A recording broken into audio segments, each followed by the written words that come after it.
আমরা দেখব নাবিহা। এক দেশে ছিল এক রাজকন্যা। সে একটি বড় প্রাসাদে থাকত। তার নাম ছিল নাবিহা। ওই রাজকন্যা ছিল অনেক সাহসী। সারাদিন ঘুমাতো। তার মা ছিল না, বোন ছিল না, তবে তার এক বন্ধু ছিল। বন্ধুটির নাম আয়েশা।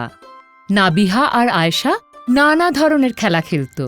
তবে নাবিহার পছন্দ লুকোচুরি খেলা।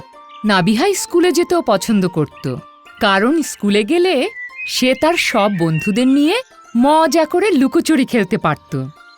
একদিন নাবিহা লুকোচুরি খেলতে গিয়ে রাস্তায় হারিয়ে গেল। কি করবে ভাবতে ভাবতে সে যখন একা একা ঘুরছিল, তখন তার সাথে দেখা হলো এক বিড়াল ছানার।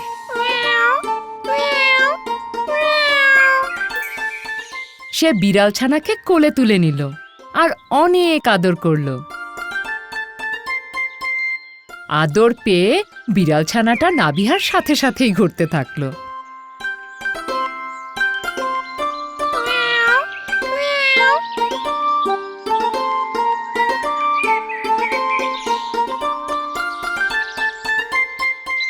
অনেকক্ষণ পর নাবিহার সাথে দেখা হলো ওর বন্ধু আয়েশার।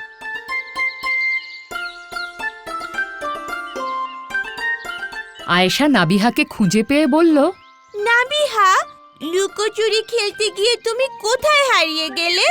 আমরা কেউ তোমাকে খুঁজেই পাচ্ছি না। নাবিহা বলল, আমি পথ হারিয়ে ফেলেছি। আয়েশা বলল, আচ্ছা ঠিক আছে, আর কোনো চিন্তা নেই, চলো এবার বাড়ি যাই। এরপর দুই বন্ধু মিলে বাড়িতে চলে গেল।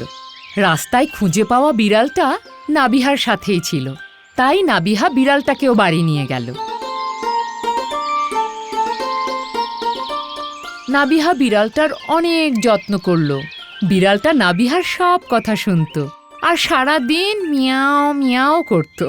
নাবিহা বিড়ালটার নাম দিল মিনি।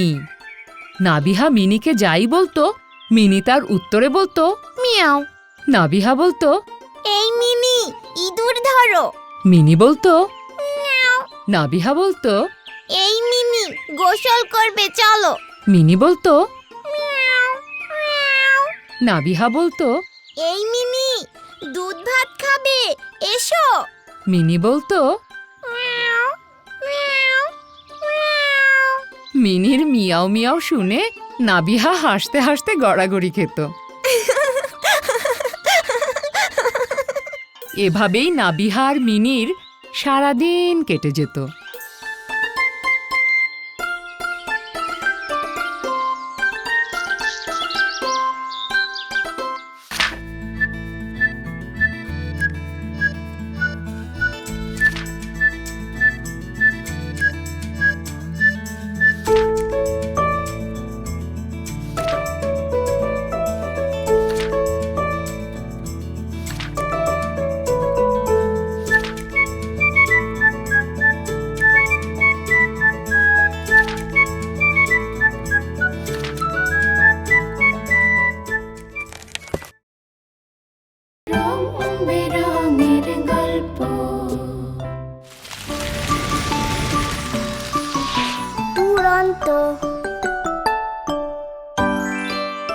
ফেসবুকে ফলো করো এবং ইউটিউবে সাবস্ক্রাইব করো দুরন্ত টিভি।